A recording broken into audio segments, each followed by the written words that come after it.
forgot once she was admitted in the nearest facility, which was AAR. Na nitawaomba sana wale madaktari wa AAR walijaribu wawezavyo, and they feel so bad. Hata wananiuliza, Nderitu ulikuja ukatuambia tusaidiane hapa, na sasa social media imejaa sisi, inakaa mbaya. But they did their best. When we got there, the first question tuliulizana, damu inaenda wapi?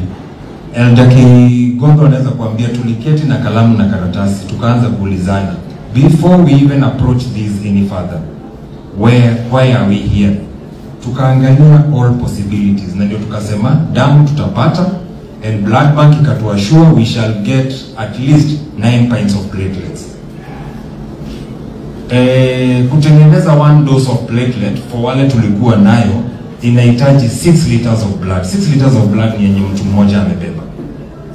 So tukafika point ambayo hatungeweza hata kusustain na blood bank.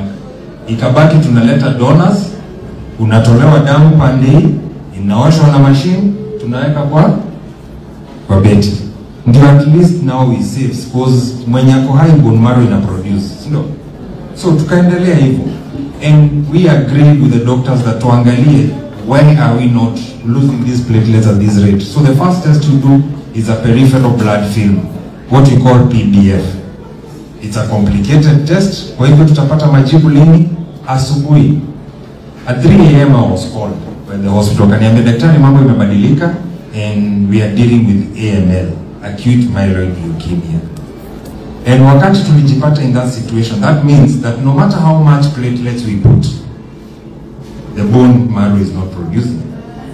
Now if it produces the little, the body has already entered autoimmune situation. Kwa hivyo mwili imeanza kujipiga. Sasa mwili inajikula. So how do we stop this process? To stop this process was we induce chemotherapy. Unfortunately, at AAR we could not induce chemotherapy because there are procedures and structures to it. The only place we could induce chemotherapy was KUTRH and Kenyatta National Hospital.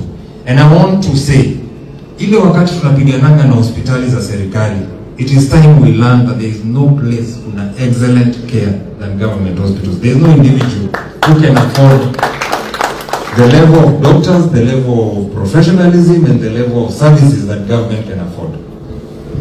And we sat and discussed that our best option is Kenyatta. Why? Kenyatta is the gatepass of East and Central Africa in terms of healthcare. Sido? Kama tunataka professor wa hematology, ni Kenyatta. Kama tunataka professor wa hemato-onco, ni Kenyatta. Sido? Na hatutasema, and we agreed, hatusemi tunatafuta daktari so and so.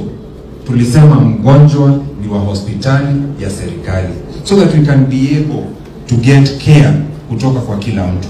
Sababu the moment tumeweka ni wa Dr. Nderitu atagonjewa labda kwa hospitali nyingine, si ndio? So tukapatia na mgonjwa kwa hospitali, and ili receive